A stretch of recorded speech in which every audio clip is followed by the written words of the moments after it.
Well, Jim, before we wrap things up, a few rapid-fire Gordon Soley trivia questions for you. All righty. All right, let's see. I'm on a roll here. Junkyard blank. Doggy, doggy, dog. Which wrestler is known as the Iceman? King Parsons. For years, what was George the Animal Steel's non-wrestling occupation? School teacher. Who was Pro Wrestling Illustrated magazine's Wrestler of the Year in 1974? That's another one of those trick questions because Pro Wrestling Illustrated was not being published at that time, but continuing the lineage of their championships from Sports Review, Wrestling, and etc. 1974, I got to go with Briscoe or Bruno. Bruno Sammartino, and actually Briscoe won in 73. That's the next card here. There you go. Which pro wrestler attended Notre Dame University and was an all-pro performer in the Canadian Football League? Well, now hold on here, cowboy. Did Mosca go to Notre Dame? That is the answer. Angelo King Kong Mosca, yes. There we go. Okay. What street did the fabulous Freebirds reportedly grow up on? Bad Street.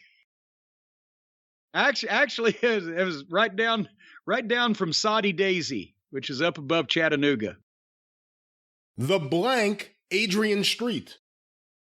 The exotic Adrian Street. Whom did Buddy Rogers defeat to win the NWA World Heavyweight title on June 30th, 1961? Pat O'Connor. What Florida counterpart to the famed Texas Charity Institution for Boys exists today? The Boys Ranch. Yeah, the Florida Sheriff's Boys Ranch. Which Eddie Graham started because of the work that Dory Funk Sr. had done starting it in Texas and had that whole program going, and Eddie Graham worked under Funk Sr. and brought it to Florida. Who is the administrator of the Four Horsemen? James J. Dillon.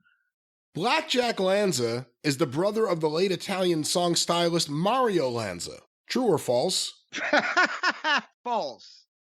In ladies pro wrestling, he was actually the brother of famed wrestling photographer Tony Lanza. In ladies pro wrestling, there are no weight categories. True or false? That is true. What name does wrestling manager Bobby Heenan prefer not to be called? Weasel. See, here's a trick one. Who held the NWA World Heavyweight title in 1945? Well, there wasn't one, but if you go to the National Wrestling Association, was that not Longson? It says Jim Londas, and that's, I gotta go back and check my history. Okay, sad. That's a little kabuki-ish. Name the only wrestler to earn a commercial pilot's license, although legally blind in one eye. Eddie Graham. That's right.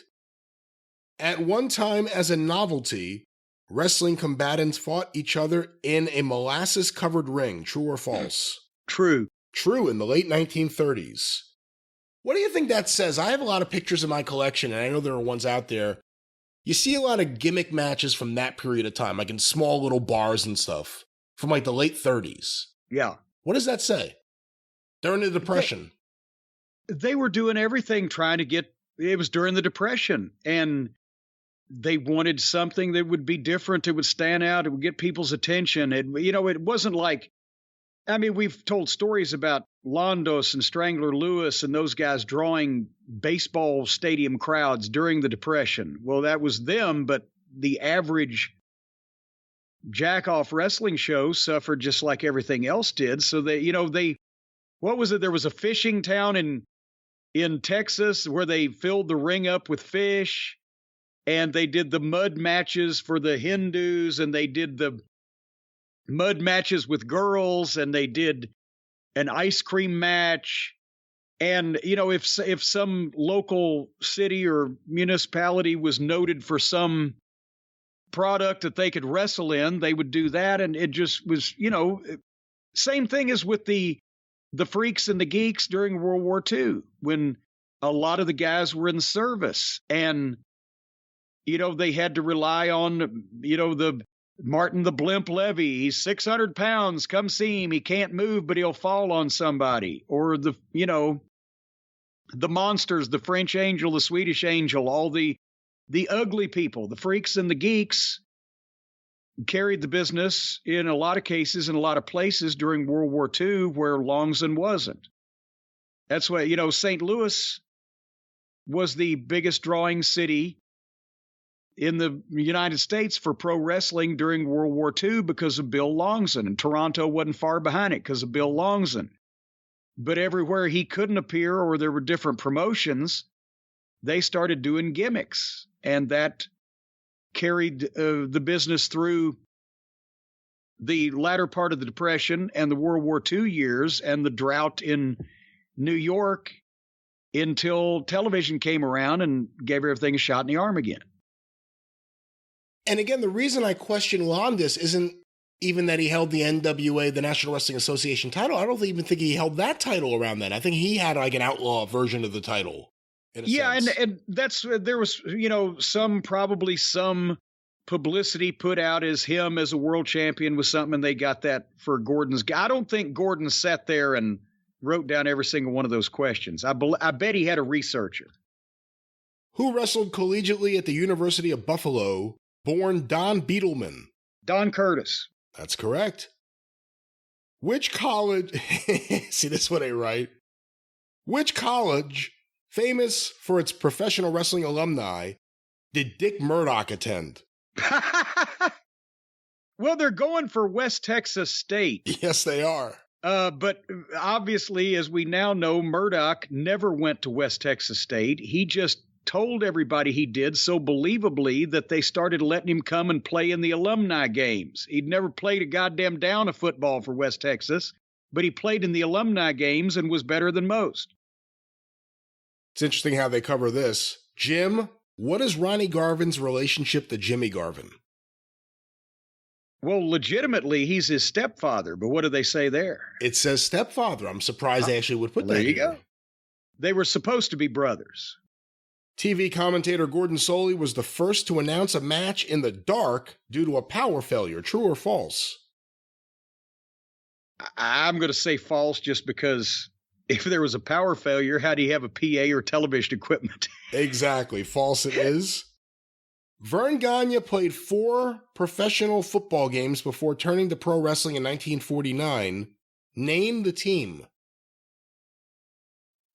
God damn it. You know me, I'm not good on football, much less football from 75 years ago, but was it the Gophers in Minnesota?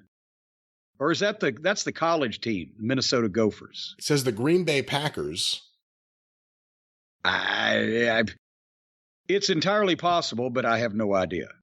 Because did Vern not, he started in college and won a couple of wrestling tournaments, then went to the service, and then came back and finished college and won the NCAA and then turned pro, right? So he was in his mid to late 20s when he turned pro. And I think a lot of those guys played together in school. It was like him, Namalini, Gene Kaniski. Like they all played football together.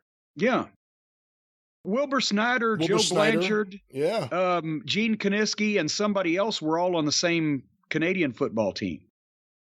Jim, the first televised wrestling match was held in Simmons Bluff, Montana on April 1st, 1950. True or false? That would not only be false, but caca! What is Boris the Great Malenko's given name? Larry Simon. That is correct. I'm surprised that you could tell he was feuding with The Office still in 1987. I'll just tell everybody what his real name is, too. Fake fucking Russian. Well, here we go. True or false, Dusty Rhodes' given name is Virgil Rhodes. Well, false. It's false. That's right. It's Virgil Riley Runnels, Jr. What was the reasoning behind revealing that throughout? Like, forget about like the credits during the TBS years because you had to know it. Right. But like there were angles where they revealed his name wasn't Dusty Rhodes or anything remotely like Dusty Rhodes. Well, the reason they did that was because it actually made Dusty more real. Because think about this, the whole story is, and they started doing it in Florida. You're not Dusty Rhodes, the American Dream. I can hear Gary Hart saying it now. You're just that no good Virgil Runnels from Horseshoe, Texas, and you had no money and your father was a plumber. And, you know, that way they told people, yes, Dusty Rhodes, the American Dream, the man of the people, he did just start out as a fucking ditch digger named Virgil. But it was real. He really was a ditch digger from Texas named Virgil Runnels. And that black guy that he used to dig ditches with named T.C. Lee, I bet he was real too. And they were in that ditch, and he was saying, one of these days I'm going to be something. I'm going to live the American dream, whatever. I didn't agree with putting Virgil Runnels as producer of the show on the credits on TBS because they had done angles where people did know Dusty's real name. And that, in effect, exposed the business, although so few people looked at the credits or gave a shit, right, as they're flying by. But it was Dusty's. Dusty had an ego, and he wanted to be recognized as you know, part of the guy that was making that show happen. But just revealing his name was really Virgil Riley Runnels made his story more real because he was just this redneck kid from Texas that all of a sudden became Dusty Rhodes, the American Dream. Do you think when he was born, did his parents just instantly say, well, he looks like a Dusty, right? Well, there was a baseball player named Dusty Rhodes. Well, what was his real name? Fucking, you know, Snatches Kefauver, whatever the fuck, right? So I thought it made him, when they acknowledged that, it made him more real, but when he became the producer of the television program, it made him less real. Is there a trivia question in there? Does Gordon Soley ask how long Jim Cornette can go without pissing? That is it. Do you have to piss right now? Well, it's coming up shortly. I don't know how far we're going. Well, we're just about done, but his real name was James Lamar Dusty Rhodes, the baseball player. Well, see? The Fields brothers of Mobile, Alabama were popular wrestlers in the 60s. Name two of them. Don, Luke, Bobby. All right, you got two.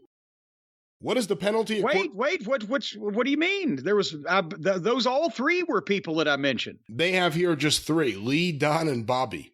There was Don, there was Luke, there was Lee, there was Bobby, and there was Marshall. I swear to God, one of the kids worked as Marshall Fields. All right. I have newspaper ads also. There was, and then Speedy Hatfield was the guy that owned the racetrack where they had the matches. He was the patriarch of the Fullers back in the 50s, got them started in the business, and they were related by marriage. What is the penalty according to the NWA rules for a wrestler accepting a bribe? I cannot remember what they said down in Florida. A $10,000 fine and/or a 1-year suspension. And finally, Jim, our final question: who managed the Masked Medics? Well, okay, Dr. Ken Ramey, the interns became the medics in some territories, but the more understandable answer would be who managed the masked interns, but Ramey. According to this, the answer is the Good Doctor. What? I don't know who that would be. The Good Doctor. Okay. Well, whoever that might have been. They had one down there, I guess, at one time in Florida. I like this question. Lex Luger left what university to play in the Canadian Football League? The University of Miami. All right. Well, Jim, we're going to wrap things up right now.